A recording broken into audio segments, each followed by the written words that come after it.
భూపాలపల్లి ఏరియాలోని ఓసీ2 గని వల్ల భూములు కోల్పోయి ఇబ్బందులు పడుతున్న ఆకుదారివాడ పక్కిరిగడ్డ భూ నిర్వాసితులకు నష్టపరిహారం చెల్లించి గ్రామాలను తరలించాలని సింగరేణి యాజమాన్యాన్ని డిమాండ్ చేశారు. గురువారం భూపాలపల్లి ఏరియాలోని సింగరేణి జనరల్ మేనేజర్ కార్యాలయానికి ఆకుదారివాడ పక్కిరిగడ్డ ప్రజలు పెద్ద ఎత్తున తరలివచ్చారు. ఓసీ2 గని వల్ల తాము అన్ని విధాలుగా నష్టపోయామని వెంటనే తమకు న్యాయం చేయాలని డిమాండ్ చేస్తూ ప్లకార్డులతో నిరసన తెలిపారు. ఈ సందర్భంగా కార్యాలయంలోని సమావేశ మందిరంలో సింగరేణి అధికారులు భూ నిర్వాసితులతో మీటింగ్ నిర్వహించారు. ఈ నేపథ్యంలో ఓసీ గని ఏర్పడిన నాటి నుంచి గ్రామస్తులు పడ్డ బాధలు వెళ్లబుచ్చడమే కాకుండా యాజమాన్యం గతంలో ఇచ్చిన హామీని గుర్తు చేశారు. అలాగే తమ గ్రామాలకు న్యాయం చేసే విధంగా స్థానిక ఎమ్మెల్యే గండ్ర సత్యనారాయణరావు చొరవ చూపి సింగరేణి ద్వారా నష్టపరిహారం చెల్లించాలని వేడుకున్నారు. ఇది చాలా సంవత్సరాల నుంచి కాలయాపన చేస్తూ ఆకుదారివాడ పక్కిరిగడ్డ రైతులను మోసపూరితంగా నమ్మిస్తూ దాటవేసే ధోరణి కంపెనీ యాజమాన్యం చేస్తుంది. మేము అధికారులు చెప్పినట్టు విని ఇన్ని రోజులు ఓపికతో ఉన్నాం. మా రైతులు కూడా ఓపిక నశించే క్వారీకి పోయిన తర్వాత మేనేజర్ జిఎం గారు రిక్వెస్ట్ చేస్తే ఈరోజు టైం ఇస్తే మా రైతులందరం వచ్చినాం. మేము ఈ విషయాన్ని మా రైతులందరం కూడా స్థానిక శాసనసభ్యులు గౌరవ పెద్దలు గండ్ర సత్యనారాయణ దృష్టికి తీసుకెళ్ళి అదేవిధంగా అన్ని పార్టీలను భూపాలపల్లి నియోజకవర్గం అన్ని పార్టీల ఇన్ఛార్జీల దృష్టికి కూడా తీసుకెళ్ళి వీరి నుంచి ఏ ప్రతిస్పందన కనుక ఒక గంట బయట వెయిట్ చేస్తాం. రాకపోతే రేపు రైతులందరం కూడా కలిసి కట్టుగా నిర్ణయం తీసుకొని అధికారుల అనధికారుల ప్రజాప్రతినిధుల అభిప్రాయం తీసుకొని వారిని నిరవధికంగా పనిచేయడానికి మేము సిద్ధంగా ఉన్నాం. గ్రామంలో నాటి నుండి ఉన్న ఇండ్లు కాకుండా అక్రమ నిర్మాణాలు జరిగాయని, అందుకే ఇప్పటి వరకు తాత్సారం జరిగిందని స్థానిక జీఎం బల్లారి శ్రీనివాసరావు అన్నారు. ఈ రెండు గ్రామాల సమస్య స్థానిక ఎమ్మెల్యే అలాగే కలెక్టర్ దృష్టికి తీసుకెళ్లి సమస్య పరిష్కారానికి కృషి చేస్తానని తెలిపారు.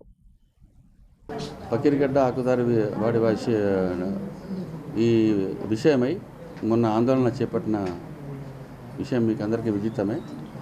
ఈ విషయం అనేది గత 4-5 సంవత్సరాలుగా ఉంది సమస్య. కాకపోతే ఏంటంటే మనకి జెన్యూన్ స్ట్రక్చర్స్ మాత్రమే ఉండాలి, అన్జెన్యూన్ స్ట్రక్చర్స్ తీసేయాలన్న దాని మీద ఇన్ని రోజులు అది లేట్ అవుతూ వచ్చింది. దాని మీద 2-3 సార్లు కలెక్టర్ గారిని కలవడం జరిగింది వారు. ఇప్పుడు ఏంటంటే మళ్ళొకసారి నేను ఎమ్మెల్యే గారితో మాట్లాడి వాళ్ళని కూడా రిక్వెస్ట్ చేశాను. నేను ఎమ్మెల్యే గారితో మాట్లాడి ఏ విధంగా దీన్ని సాల్వ్ చేద్దాం, ముందుకెళ్దాం. అది యాక్చువల్గా ఇప్పుడు మనకు ఏ విధంగా ఈ ఇష్యూని సాల్వ్ చేయాలన్న దాని మీద వాళ్ళ దాంట్లో వాళ్ళు కూడా సమస్యలు చెప్పారు. కొన్ని ఇట్లా క్వారీకి దగ్గర ఉండటం వలన problems, health problems, blasting issues ఉన్నాయని చెప్పారు. వీటన్నింటినీ దృష్టిలో పెట్టుకొని ఏ విధంగా మనం అంటే ముందుకు వెళ్ళాలి, వాళ్ళని వికెట్ చేసే విషయం కానీ ఏది కానీ మనము మీది వాళ్ళతో మాట్లాడి వాళ్ళని కూడా రిక్వెస్ట్ చేశాను. ఎమ్మెల్యే గారితో మాట్లాడి కలెక్టర్ గారితో మాట్లాడి మనము దీని మీద ఒక నిర్ణయం తీసుకుని దిశగా మేము ప్రయత్నిస్తామని చెప్తాం. అది ఆయన అంటాడుగా నాకే తెలియదు, నేను కనుక్కొని అది 22 కోట్లు మనం ఏమీ లేదు. దీని మీద ఎటువంటి అమౌంట్ విషయం నాకు ఐడియా లేదు. నేను కనుక్కొని మీకు అప్డేట్ చేస్తాను. ఇంతకుముందు కూడా ఈ పాయింట్ రేజ్ అయ్యింది సార్. శాంక్షన్ అయినాయా? డిపాజిట్ చేయలేదు. అమౌంట్ అయితే అప్రూవల్ అయిందా? డిపాజిట్ చేయలే ఆయన అన్నట్టు సార్. డిపాజిట్ కదా సార్,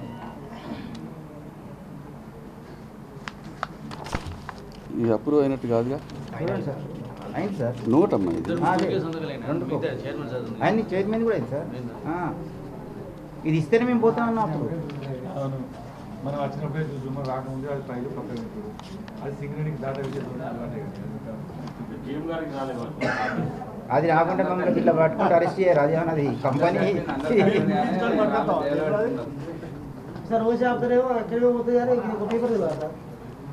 ఇది ఈ ప్రాబ్లం మనకు అప్రూవల్ రేజ్ అయితే నేను కలెక్టర్ గారి దగ్గర చూస్తే కూడా ఓకే అన్నారు. అప్పుడు ఎస్టేట్ నుంచి నోట్ వచ్చింది, అప్రూవల్ అయిందని చెప్పారు. అప్పుడు మేము అమౌంట్ ఎందుకు డిపాజిట్ అయితే కాలేదని నాకు సరే ఇప్పుడు పేపర్ అవ్వదని చెప్పది సరే రేపు కూర్చున్నప్పుడు కూడా అంత బయటపడుతుంది. అప్రూవల్ అయిందని ఇప్పుడు అంటుంది కదా సార్, ఇప్పుడు అంటుండు కదా.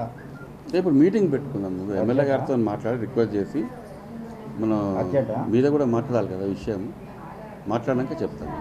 సమస్య తొందరలోనే పరిష్కారం దిశగా మేము ప్రయత్నం, వీళ్ళని కాదని మేము కూడా క్వారీ నడపడం అనేది